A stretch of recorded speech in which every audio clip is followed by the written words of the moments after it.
All right, so based on today's lecture, I want you to remember 3 things about how we humans come together in a community, okay? And these 3 basic principles are almost like laws. I want you to remember them, and then these laws will help you better understand how societies rise and fall, okay?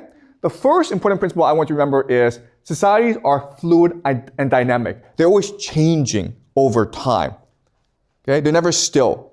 Second thing is that diversity within societies is greater than across societies. So another way of saying this is, yes, there's a conflict between the United States and China. But actually, if you actually look at differences in diversity, the difference in diversity within China is greater than the difference between China and the United States.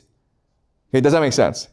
Okay. And the third law is communities exist in opposition to each other. Okay, so think about the cities in China. Okay, Beijing, Shanghai, Shenzhen, Chengdu, Xi'an, they're all different. Why? Because they want to be different from each other, okay? But also within Beijing, you have Haidian, Chaoyang, Xicheng, different districts, right? They're all different from each other because they want to be different, okay? So these 3 laws will help us better understand how societies form, thrive, and ultimately die. Okay? All right. So I'm going to go over some books to highlight certain issues that we discuss in this class. This is The Dawn of Everything by David Graeber and David Wengrow, who are both anthropologists. Okay? And they've looked at different societies. And what they emphasize is diversity and the dynamism of different societies. Okay? So let's look at one particular society, which is the native people of the Canadian Northwest Coast. Okay? These are the native people. And what happens, what's really interesting is throughout the year, they have different social structures. So during the winter, everyone comes together and they form a hierarchy where there are palaces, where there's an aristocracy, and where they're divided into different classes. Okay? But then what's really interesting is that during the summer, people will just go away and start new societies. Okay? This is like really interesting how in different times of the year, when the needs are different, people will choose different social organizations. Okay? People actually adopted different names in summer and winter, literally becoming someone else depending on the time of year. Okay, so a metaphor that you can think of is, think about how when you play World of Warcraft or a different video game, you adopt a different identity, you adopt a different persona. And that's fun for you. Okay, so what's common in the ancient past is for people to adopt different social structures. And they can choose what social structure to go to.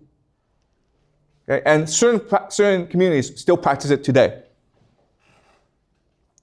Okay, this is The Wayfinders by Wade Davis, one of the best books I've ever read. He is looking at also primitive communities, native tribes throughout the world, okay? And he's looking at specifically the Amazon people. Okay? If you go to the Amazon, you'll have many different indigenous tribes.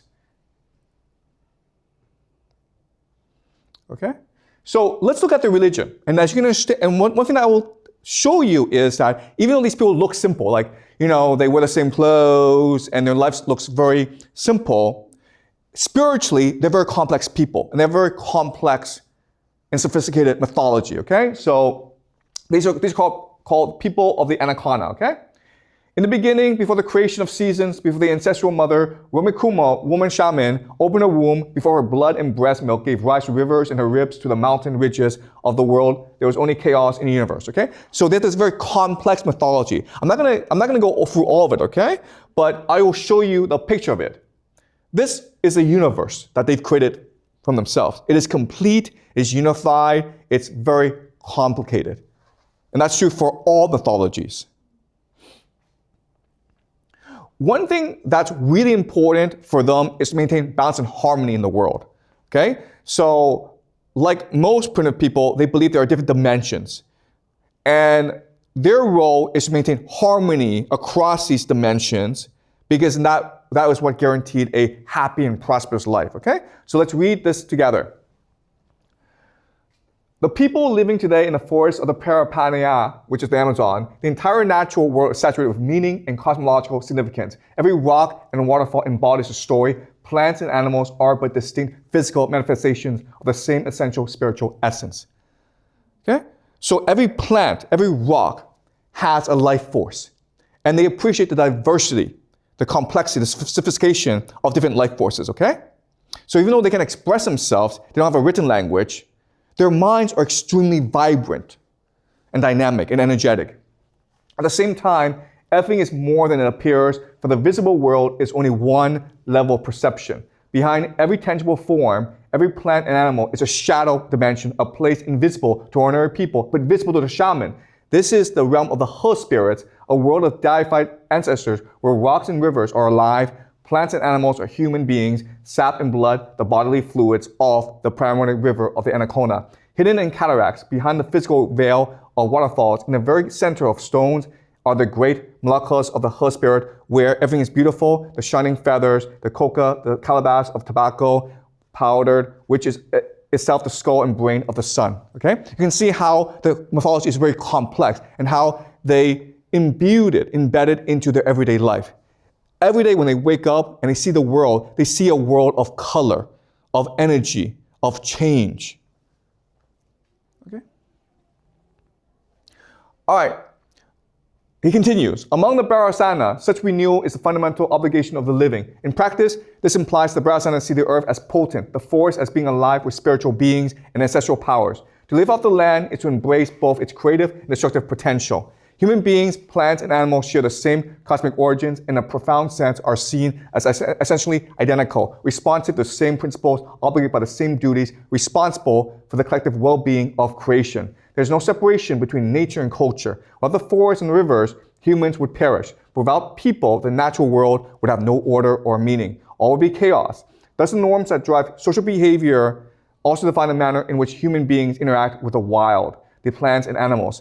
The multiple phenomenon of the natural world, lightning and thunder, the sun and the moon, the scent of a blossom, the sour order of death. Everything is related, everything connected, a single integrated whole. Mythology infuses land and life with meaning, encoding expectations and behaviors essential to survival in the forest, anchoring each community, each Malacca, to a profound spirit of place. Okay? So you can see how sophisticated their imagination is. Okay, so one thing that I discuss continuously, because it's a very important concept, is how everything is a harmonious whole. And so when you kill something, you first need permission. You need to have a contract, okay? This is true through most of human history. So these people are no different. When men go to the forest to hunt or fish, it is never a trivial passage. First, the shaman must travel in trance to negotiate with the masters of the animals, forging a mystical contract with the spirit guardians, an exchange based always on reciprocity. Okay? They have reciprocity. If you kill an animal, you need permission. Now, if you kill the animal, you must thank the animal through ritual sacrifice. Okay? The Bharasana compare it to marriage for hunting, too, as a form of courtship in which one seeks the blessings of a greater authority for the honor of taking into one's family a precious being. Meat is not the right of a hunter, but a gift from the spirit world. To kill without permission is to risk death by a spirit guardian, by it in the form of a jaguar, anaconda, tapir, or harpy eagle, okay?